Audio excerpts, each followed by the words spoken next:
कर टीपा टिप्पणी हो रही है। क्या लगता है कि इस बार सीवान का लोकसभा का चुनाव किसके झोले में जाना चाहिए? पहले तो जितने लोग साबुद्दीन साहब के परिवार के संपत्ति बोल रहे हैं, पहले तो हम चाहेंगे कि जितने लोग बोल रहे हैं सारे लोग अपना लड़ाई छोड़ दें। और इस समय बहुत संपत्ति अगर दिखावा संपत्ति कर रहे हैं तो उन लोग दिखावा वहां के लोकसभा के कैंडिडेट अनकंटेस्ट के इतिहास होगा जो जा करके वहां दिल्ली में होगा कि अनकंटेस्टेड आई हुई है अगर सही। अच्छा, एक सवाल यहाँ भी आ रहा है कि हिना साहब अगर आरजेडी में चुनाव नहीं लड़ती, अगर आरजेडी में सीट नहीं देता है या टिकट नहीं देता है। नमस्कार साथियों, आप देख रहे हैं सच टीवी न्यूज। मैं हूं मंजीत। आज हमारी टीम पहुंची है गोरेकोटी प्रखंड क्षेत्र में। लगातार हम लोग हर प्रखंड क्षेत्र में भ्रमण कर रहे हैं और कहीं ना कहीं आगामी चुनाव को लेकर चर्चा का विषय हम लोग कर रहे हैं। हम बात करेंगे आगामी चुनाव विधानसभा और लोकसभा के बारे में, लेकिन हम लोकसभा के बारे में हम बात कर रहे हैं कि लोकसभा का चुनाव बहुत कम समय बच गया है। 2024 का चुनाव काफी रणनीतिकार बनता जा रहा है। सीवान में कई ऐसे चेहरे हैं जो इस दावेदारी को निभाने के लिए यानी इस दावेदारी को पाने के लिए अपने अपने विचार को व्यक्त करते नजर आ रहे हैं।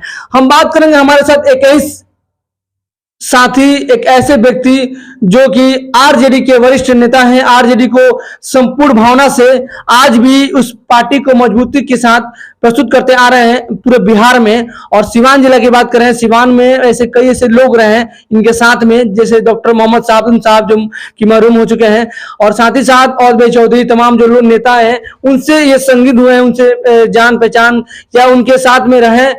सबसे बड़ी बात है कि आज का जो मूवमेंट दिखाई दे रहा है सीवान की राजनीति, वो जातिवाद हो या धर्म को लेकर हो या धर्मनिरपेक्ष हो या कई ऐसे मुद्दे पे बात करने के लिए हम लोग इनसे बात करने का लहजा उठाए हुए हैं। तो सर, आपका स्वागत है हमारे चैनल पे सच टीवी न्यूज में और बहुत बहुत शुक्रिया कि आपने टाइम दिया। हम चाहेंगे कि अपने जुबानी आप अपना परिचय बताएं हमारे दर्शक को कि जैसे कि आप पहली बार हमारे इस व्यूअरशिप से जुड़ रहे हैं, हमारे दर्शक से जुड़ रहे हैं। पहले तो आपको मेरे तरफ से हार्दिक अभिनंदन और हार्दिक खुशी कि आप आकर के हमारा इंटरव्यू ले रहे हैं।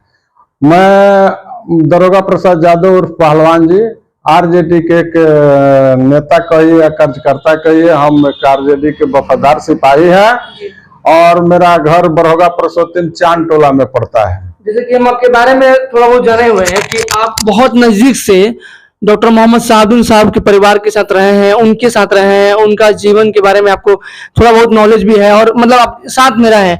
आप एक बार जिला परिषद भी बने हुए हैं क्षेत्र में।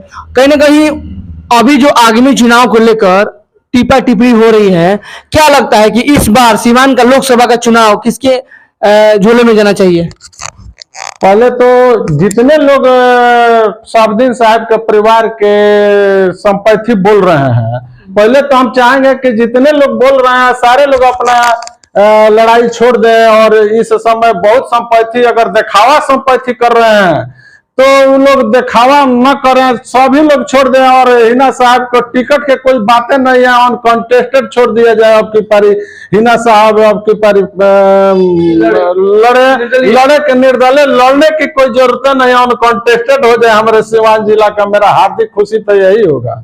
अच्छा, आप एक जिस परिवार से आते हैं, यादव परिवार, यादव समाज, और इस यादव समाज के सबसे बड़ा लीडर एक लालू प्रसाद यादव, लेकिन लालू प्रसाद यादव एक ऐसे नेता हैं दलित, असहाय, गरीब समाज के वो नेता रहे हैं और ना कि वो सिर्फ जातिवाद का नेता नहीं रहे हैं, पूरे समाज की जो गरीब असहाय लोग की नेता माने जाते हैं और आज भी हैं।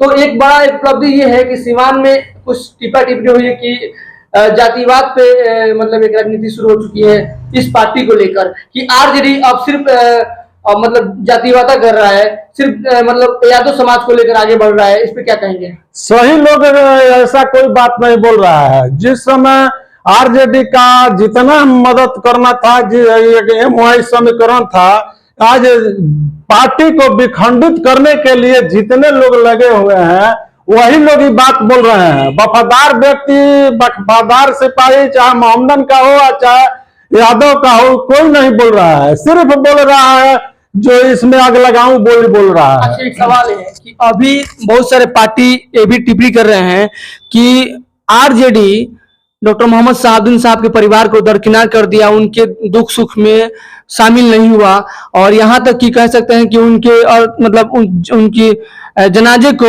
सिवान की धरती पे नहीं पहुंचाया, उनका मतलब उनका पार्टी का कोई सहयोग नहीं रहा और मतलब उस परिवार को कोई भी मतलब दिशा निर्देश नहीं दिया गया इस पार्टी की तरफ से। इस पे क्या कहेंगे? ये तो गलत बात है। किस परिस्थिति में उनका जनाजा सिवान नहीं आया, वो परिस्थिति है। उस समय कोरोना था और सारे लोग, जितने लोग बोल रहे हैं ये सब झगड़ा लगाऊं बोली बोल रहे हैं। हिना साहब कहाँ आज तक पार्टी के खिलाफ कहीं बोली है, वो ओसामा साहब कहाँ पार्टी के खिलाफ बोल रहे हैं, लेकिन ये सारे लोग आग लगाऊं जो सामने सांसद शहाबुद्दीन के सामने कोई बोल नहीं रहा था, वो आज उस परिवार के नजदीकी बता रहा है कि हम वफादार सिपाही हैं।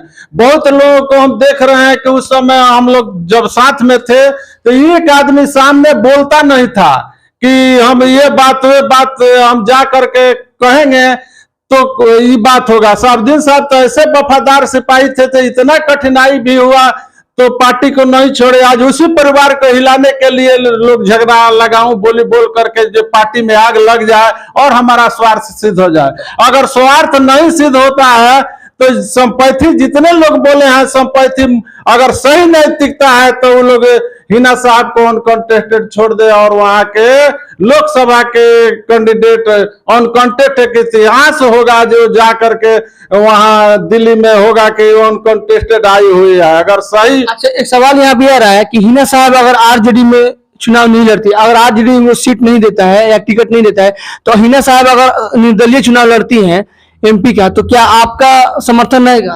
हृदय से तो समर्थन रहबे करेगा, लेकिन पार्टी का सिद्धांत के वो लोग तोड़ देते हैं।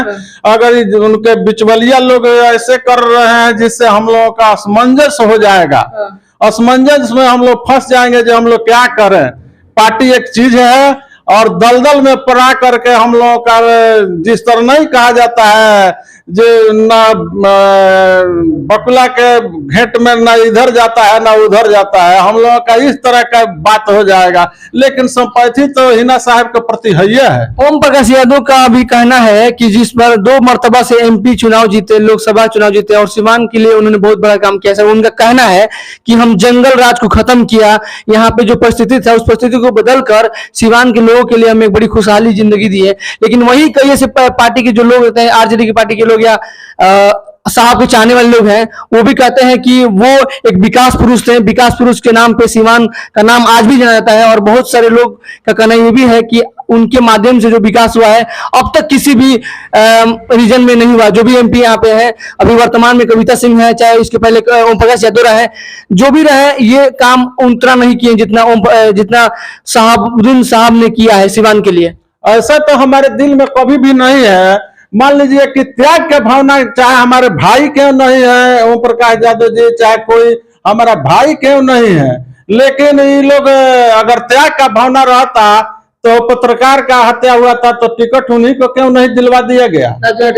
क्या नाम है, राजदेव जी के पत्नी को क्यों नहीं टिकट दे दिया गया? अपने टिकट लेकर के सिर्फ लोभ में ही लोग मर रहे हैं, सिद्धांत पर कोई नहीं है। लोभ में मर रहे थे, एकदम मर रहे हैं लोभ में। अच्छा, एक अंतिम सवाल, उन्हीं के नाम पर राजनीति कर रहे हैं, राजदेव जी के नाम पर राजनीति कर रहे हैं। हम तो ये भी देखे हैं जो सांसद साहब पर, सांसद शहाबुद्दीन पर आरोप लगाया जा रहा है कि तेजाब से लहना कर दुकाहा का करके, उस समय शहाबुद्दीन साहब जेल में थे और तेजाब शहाबुद्दीन साहब को मतलब अक्षर लगाया जाता है, एकदम अलक्षणा लगा करके उसमें फंसाया गया। अच्छा, अब चलते चलते कुछ सवाल करेंगे सीवान की राजनीति पे कि कुछ नए चेहरे उभरते आ रहे हैं आपके समाज से। जीवन यादव एक नया चेहरा जो आज समाज सेवी के नाम पे उनका नाम दर्ज हो चुका है और ऐसे में ओम प्रकाश यादव भी चुनाव मैदान में उतरेंगे। जीवन यादव का अपना एक चुनावी दौरा भी तेज हो चुका है। उनका कहना भी है कि हम आगामी चुनाव में लोकसभा की तैयारी के लिए हम ही भर रहे हैं, तैयारी करेंगे और चुनाव लड़ेंगे लोकसभा का। अभी तक कोई चुनाव लड़ा नहीं है, लेकिन चुनाव लड़वाए हैं नगर परिषद का, जो कि एमपी देवी को चुनाव लड़ाकर जिताकर उन्हें बड़ा उपलब्धि हासिल किया है और आज उनका बड़ा एक मतलब मनोबल बड़ा है कि हम सीमांत के लिए कुछ बड़ा काम करेंगे। तो क्या लगता है कि जीवन यादव के बारे में कुछ आप जानते हैं या क्या कहना चाहेंगे? जानते हैं, बहुत कुछ हम जानते हैं उनके परिवार के बारे में, और रोह बारोह में अभी कभी बात फरके फरके हुआ है। ये तो बीपीएससी के जिस तरह इम्तहानवा हो रहा है, सारे लोग इम्तहान की तैयारी कर रहे हैं। जिस जैसा कर्म करेगा वैसा फल मिलेगा, ये आप तो सुनबे किए हैं। पुण्यतिथि पे आप भी गए थे एकदम डॉक्टर मोहम्मद साहब साहब के? हाँ, गए थे। उस दिन बहुत सारे लोग आए थे। जी जी आए और थे। सबसे बड़ी बात है कि बिहार विधानसभा के अध्यक्ष श्री अवध बिहारी चौधरी जी, माननीय श्री, उनका आगमन नहीं हुआ था। और दूसरी बात है कि वो उनका आगमन क्यों नहीं हुआ था इसमें तो हम टिप्पणी कुछ नहीं करेंगे, क्योंकि बहुत बड़े लेवल पे वो है, बिहार सरकार में वो पक्ष में है न विपक्ष में है, वो एक सर्वोच्च पद पे है। तो उनका आगमन है क्योंकि वो एक परिवार से घनिष्ठा है, साहब के परिवार से, साहबुद्दीन साहब के परिवार से एक घनिष्ठा सालों से रहा है। और ये भी सुनने में आता है, लोग कहते हैं कि अगर साहबुद्दीन साहब अगर नहीं चाहते तो आज वो मंत्री नहीं बनते, उसके बाद से विधायक नहीं बनते, दूसरे पार्टी में थे तो फिर आरजेडी मिल रहा है। उस तरह से मतलब उनका लोग कहते भी हैं इस तरह से। ये कुछ लोग बनावटीय लोग कहते हैं। हम ये भी जानते हैं कि साहबुद्दीन साहब जितना कदर करते थे चौधरी जी का, और चौधरी जी भी उनको मानते थे। चौधरी जी को बहुत लोग कहते हैं कि पहले से बदलाव हो गया है, लेकिन हो सकता है बदलाव, पोस्ट पर आदमी जाता है तो बदलाव हो जाता है, लेकिन बदलाव हम लोगों को तो देखने में कोई लगता नहीं है जो बदलाव हुआ है।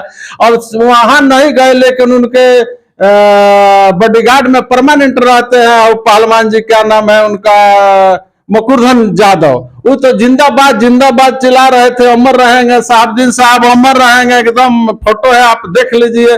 लेकिन किस परिस्थिति में वो नहीं आए, ये कुछ लोग मुट्ठी भर बनाए हुए वहां का प्रोग्राम किए थे दिखावटी के लिए। चलिए धन्यवाद। तो देखिए ये रहे हमारे साथ आरजेडी के कदावर नेता, वरिष्ठ नेता, जो कि दुर्गा प्रसाद यादव जी उर्फ पहलवान जी, और इन्होंने कह दिया साफ तौर पे कि आगामी चुनाव जो होगा लोकसभा का वो देखा जाएगा, लेकिन उस चुनाव में मतलब एमपी का हकदार कौन होगा, मतलब एक अंतिम सवाल बस, मतलब आरजेडी का उम्मीदवार कौन होगा? अरे हम तो चाहेंगे जो हिना साहब को आरजेडी टिकट दे और लड़ाई हिना साहब से हो। ये तो पहले बोल चुके हैं कि अगर सारे लोग संपत्ति दिखा रहे हैं तो सारे लोग न लड़े, हिना साहब अनकंटेस्टेड हो जाए, हमारे तो यही हार्दिक इच्छा है। तो देखिए इनका सिर्फ कहना यह है कि हिना साहब को अगर चुनाव मैदान में हम लोग उतारते हैं, आरजेडी की पार्टी उतारती है, या उनका आरजेडी का समर्थन भी है उनका साथ ना?